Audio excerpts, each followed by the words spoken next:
Mission CSEB previous year question സീരീസിലേക്ക് എൻ്റെ എല്ലാ കൂട്ടുകാർക്കും സ്വാഗതം. CSEB മുൻകാലങ്ങളിൽ റിപ്പീറ്റ് അടിച്ച് ചോദിച്ചു വരുന്ന ഒരു പ്രീവിയസ് ക്വസ്റ്റ്യൻ ആണ് നമ്മൾ ഇന്ന് പരിചയപ്പെടാൻ പോകുന്നത്. ചോദ്യം ഇതാണ്: affiliation of an apex society shall be deemed to have been given to the applicant society if affiliation is not determined within dash days of application.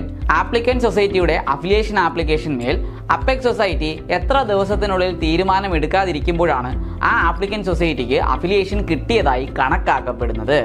അപ്പോൾ ഇതിന്റെ options 15 days, 30 days, 45 days and 60 days. അതായത് നമ്മുടെ KCS ആക്ടിലെ section 8A rule 16E പ്രകാരം ഒരു society register ചെയ്യപ്പെട്ടാൽ, അതായത് ഒരു primary സൊസൈറ്റിയോ central സൊസൈറ്റിയോ register ചെയ്യപ്പെട്ട് കഴിഞ്ഞാൽ അതിന്റെ കൺസേൺഡ് ആയിട്ടുള്ള സെൻട്രൽ സൊസൈറ്റിയിലോ അപ്പെക്സ് സൊസൈറ്റിയിലോ അഫിലിയേഷന് വേണ്ടിയുള്ള ആപ്ലിക്കേഷൻ ഫോം നമ്പർ 31 കൊടുക്കുന്നതിന് പ്രത്യേകിച്ച് ടൈം ലിമിറ്റ് ഒന്നും തന്നെ നമ്മുടെ നിയമത്തിൽ പറയുന്നില്ല. അപ്പോൾ ഇതുമായി ബന്ധപ്പെട്ട അമെൻമെന്റ് വന്നിരിക്കുന്നത് സെക്ഷൻ 8A സബ്സെക്ഷൻ 2 ഇതുപ്രകാരമാണ് 60 ദിവസം എന്നുള്ള ആ ഒരു കാലയളവ് 45 ദിവസമായിട്ട് കുറച്ചിട്ടുള്ളത്. നിങ്ങൾ ശ്രദ്ധിക്കേണ്ടത്, ഇതുപോലെയുള്ള പല സെക്ഷനുകളിലും അമെൻമെന്റ് വന്നുകൊണ്ട് ആൻസറുകൾ അപ്ഡേറ്റഡ് ആയിട്ടുണ്ട്.